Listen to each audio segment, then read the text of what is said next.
औज़ुबिल्लाहिमिनश्शैतानिर्रजीम बिस्मिल्लाहिर्रहमानिर्रहीम सल्लल्लाहु अला मुहम्मद सल्लल्लाहु अलैहि वसल्लम।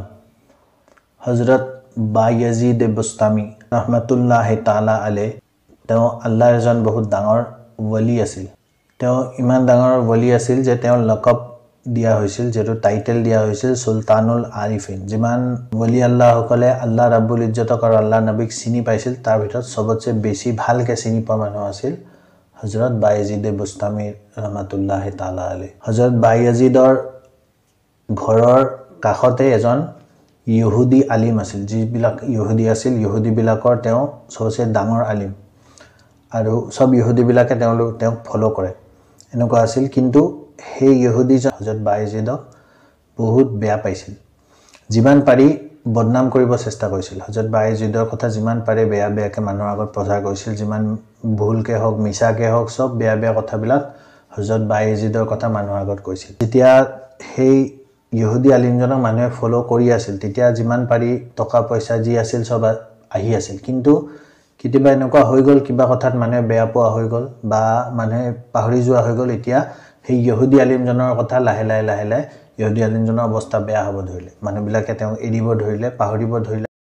তেনেকুৱাইতো হয় দুনিয়া যোনে ৰাজি কৰিব বিচাৰে, দুনিয়া মানুহক যোনে ৰাজি কৰিব বিচাৰে, কেতিয়াবা দুনিয়া মানুহে সিহঁতক পাহৰি যায় আৰু সিহঁতৰ অৱস্থা সেই হয় যে কেতিয়াবা সিহঁতক অৱস্থা বেয়া হৈ যায়। যোনে আল্লাহ ৰসুলক ৰাজি কৰে তেওঁলোকে সদায় ভাল হৈ থাকে, দুনিয়াটো সিহঁতৰ জয় জয়কাৰ আৰু আখিৰাতো সিহঁতৰ জয় জয়কাৰ হৈ থাকে। গতিকে সেই ইহুদি আলিমজনকো বাকি মানুহবিলাকে এৰি দিলে, লাহে লাহে তেওঁ অৱস্থা বেয়া হৈ গ'ল।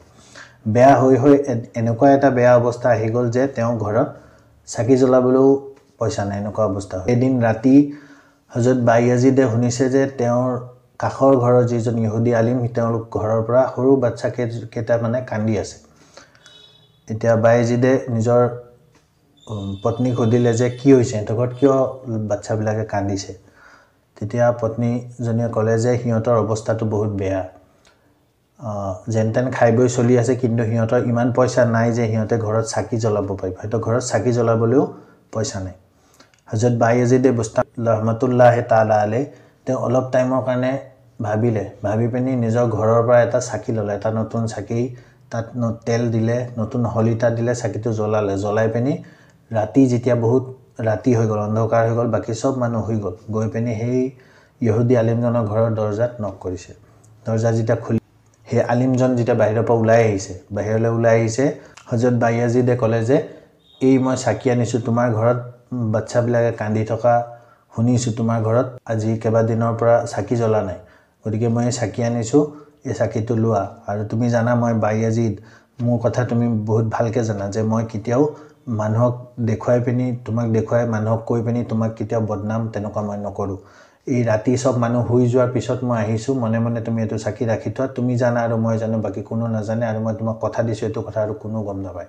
কিন্তু যি দুশ্মনী আছে তোমাৰ আৰু মোৰ মাজত আছে, তোমাৰ সৰু বাচ্চাটোৱেতো নাজানে কি দুশ্মনী, সিটো কান্দি আছে, মই তাৰ কাৰণে চাকি দিছোঁ, তুমি লোৱা আৰু এই চাকি তুমি ৰাখি লোৱা। সেই আলিমজনে হযৰত বায়জিদৰ মুখলৈ চাই এবাৰ, চাকিটোৰ ফালে চাই, তথাপি উপায় নাই, তেওঁ দিছে যিহেতু তেওঁ ৰাখি থৈ দিলে। প্ৰথম দিনা এনেকৈ পাৰ হৈ গ'ল।